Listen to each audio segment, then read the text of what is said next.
안녕하세요. 연합인포맥스 선임기자 워싱턴이 선재규입니다.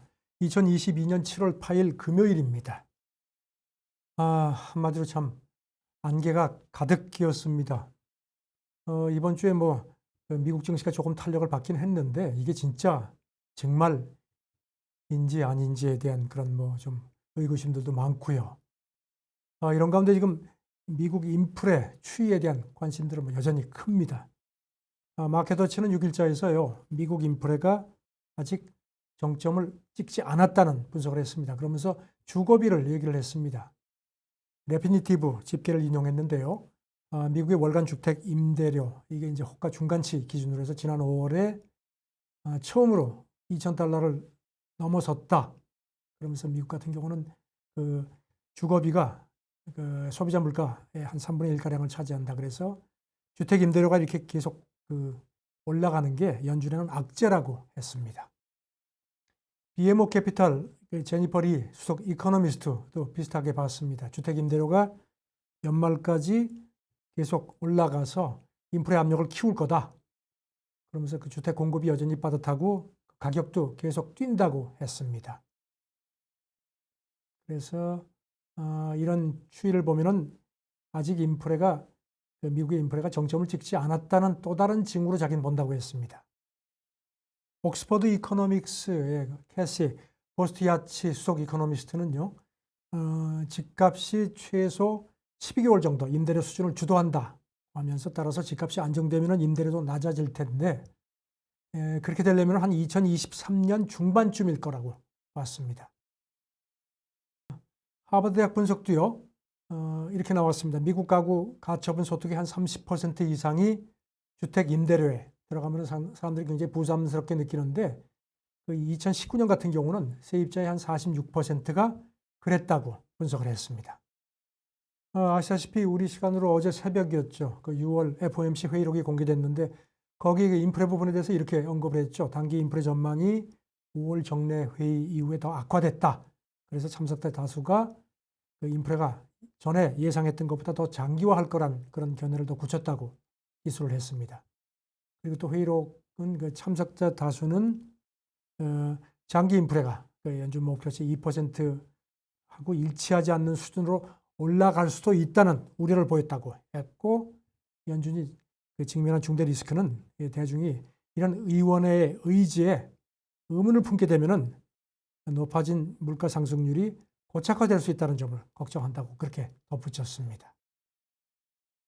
이런 상황에서 그 연준 정책이 유턴한다는 그런 관측도 좀 나옵니다. 그래서 이걸 야구로 치면 한 9회 중에서 한 7회 정도 상황이라는 그런 표현도 있고요. 그 JP 모건의 마르코 콜라노비치 애널리스트, CNBC 4일자 분석입니다. 연준 긴축 그 기조에 대한 그 채권 시장 반응이 과도했다는 겁니다. 그래서 연준이 자기가 볼 때는 지금 시장에 반영된 것보다는 놀라울 정도로 비둘기적인 성향을 보일 거다. 두고 봐라. 이렇게 아주 단언을 했습니다.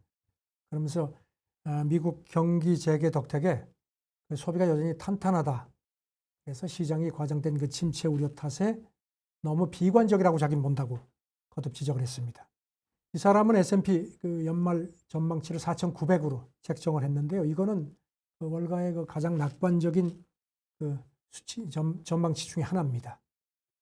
이런 가운데 CNBC가요, 월가의 그 대표적인 15개 기관 전망치를 종합했는데 S&P 지수가 올해 말에 평균 한 4,600대에서 마감할 것 같다. 이렇게 봤습니다. CNBC는 이들 기관은 시장이 상반기 손실을 대부분 만회하고 그래서 올해를 한 해 전보다 한 3% 정도 떨어진 상태에서 마감할 것 같다. 그러면서 일부 긍정록은 그 미국이 침체를 극복할 수 있을 거로 기대하는 그런데 근거하고 있다고 평가를 했습니다. PGIM, 그 픽스드 인컴 선임 이코노미스트 분석인데요. 연준이 올해 금리를 한 3.4%까지만 올릴 거로 시장이 본다. 그리고 나서 내년에는 금리가 인하될 수도 있다는 그런 기대감도 있다고 했습니다. ING 보고서도 내년 하반기쯤에는 금리가 내려갈 것 같다. 그러면서 미국 그 채권 시장, 연준의 그 정책 유턴을 반영하기 시작했다고 평가를 했습니다. 그러면서 미국 국채 10년물 수익률이 지난 3일까지의 그 일주일 동안에 한 24bp가 빠졌고 5년물하고 2년물도 같은 기간에 한 30bp, 그다음에 한 24bp가량 빠졌다. 그러면서 연준의 연말 금리 전망치가 한 3.4% 정도인데 지금 시세가 한 1.6%인가 거의 2배 정도라는 점을 상기시켰습니다.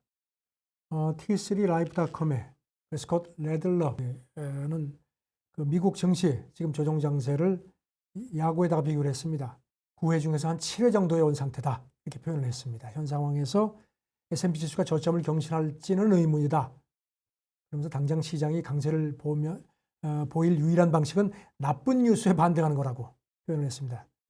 그러면서 지금 중요한 문제는 연준이 이 긴축을 얼마나 지속할지라는 점을 강조했습니다.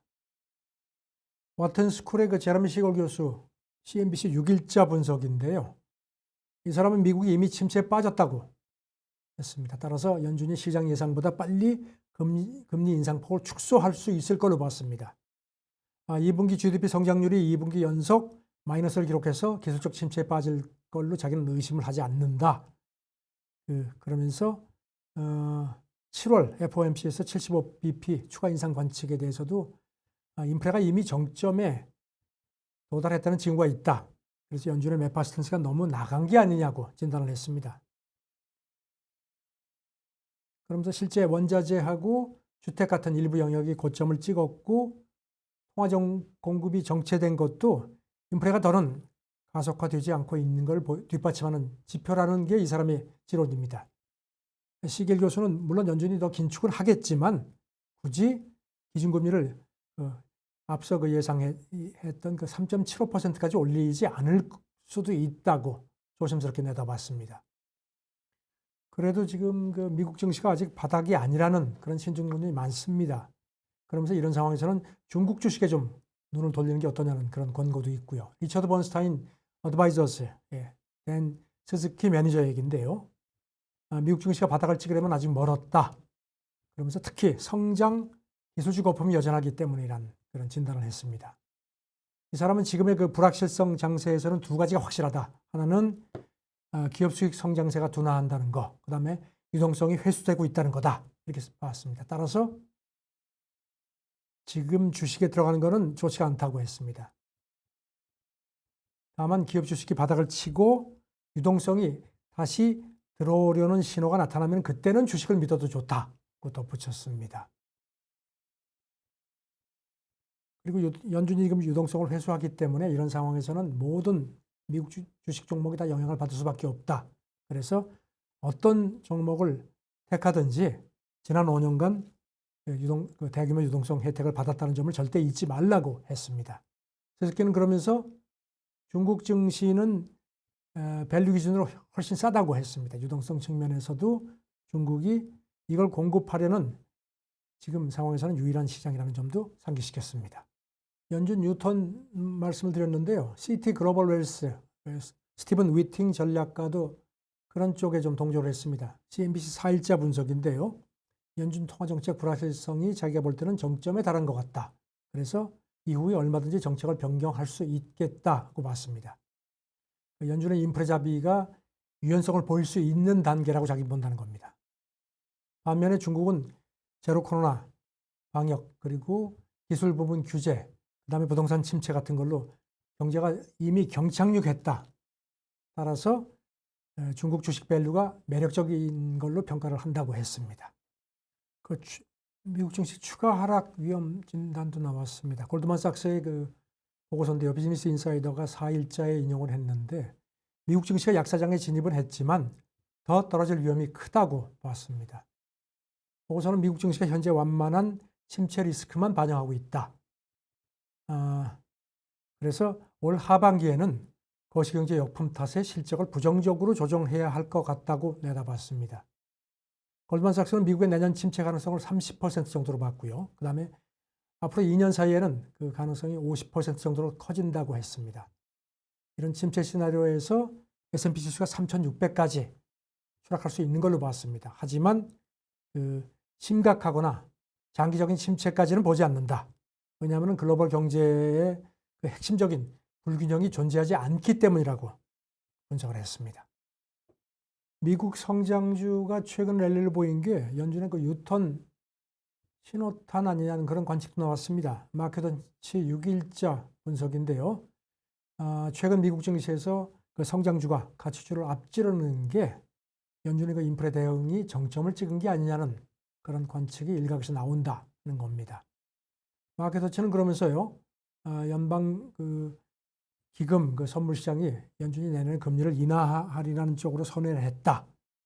그리고 신명물 국채 금리도 최근에 3%를 하회한 점도 이런 맥락이라고 지적을 했습니다. 침체 우려가 불거지면서 회사채 스프레드가 확대됐고 국채 금리가 하락하면서 그 가치주보다는 기술주 등 같은 그 성장주가 상대적인 오름세를 보이기 시작한 게 아니냐는 분석이 나온다는 겁니다. 세븐스 리포트 리서치 그 SA 창업자 얘기인데요. 6일자 고객 노트인데 이 사람은 이렇게 얘기를 했습니다. 가치주가 더 나은 실적을 낼 걸로 기대하지 말라고 하기에는 좀 시기가 상조겠지만 최근에 기술주 랠리는 좀 주목할 만하다고 했습니다. 이거는 자기가 볼 때는 연준이 늦어도 2024년에는 금리 인하로 선회할 거라는 그런 강력한 신호라고 본다고 했습니다. 오늘 새벽에 그래도 조금 좀 약간 밝은 얘기들이 좀 있습니다. 전해드리겠습니다. 폴 크루그만 얘기인데요. 트위터에 이렇게 올렸습니다. 지금 인플레 기대 심리가 통제를 벗어났다는 그런 걱정들이 있는데 요거는 좀 너무 과한 것 같다. 그렇게 얘기를 했습니다. 인플레이션 기대가 그 고착화되고 있다는 그런 조짐이 자기가 볼 때는 없다. 이게 있어야지만 스태그플레이션이 확실히 가능한데 그렇지 않은 것 같다는 겁니다. 그러면서 크루그만 얘기는 다음 주에 나오는 그 6월 CPI에서는 인플레 기대치가 좀 낮아진 게 제대로 반영되지 않을 수도 있다고 했습니다. 그리고 CNBC 보도인데요. 그 뱅크 오브 아메리카의 그 베이버 수석 이코노미스트 분석을 넣었는데요. 전반적으로 매우 견고한 고용 보고서가 나오지 않겠느냐. 그러면서 소비 지출하고 주택 부문 둔화 우려가 있기는 하지만 아직 노동시장이 탄탄하다는 점을 지적을 했습니다. 다만 이 사람은 이제 우리가 그래서 이런 그 고용 전망 보고서에 좀 기대를 하고 있는데 만약에 정말 혹시라도 나쁜 숫자가 나오면 그때는 75bp가 아닌 50bp 인상으로 기울지 않겠느냐 뭐 이렇게 보기는 했습니다. 참 모든 게 아주 참 안개가 가득합니다. 참 월가 전문가들도 상당히 좀 이렇게 좀 헷갈리는 모습인데요. 그래도 잘 이 중에서 잘 판단을 하실 수밖에 없는 상황입니다. 편안한 주말 되시길 바랍니다. 감사합니다.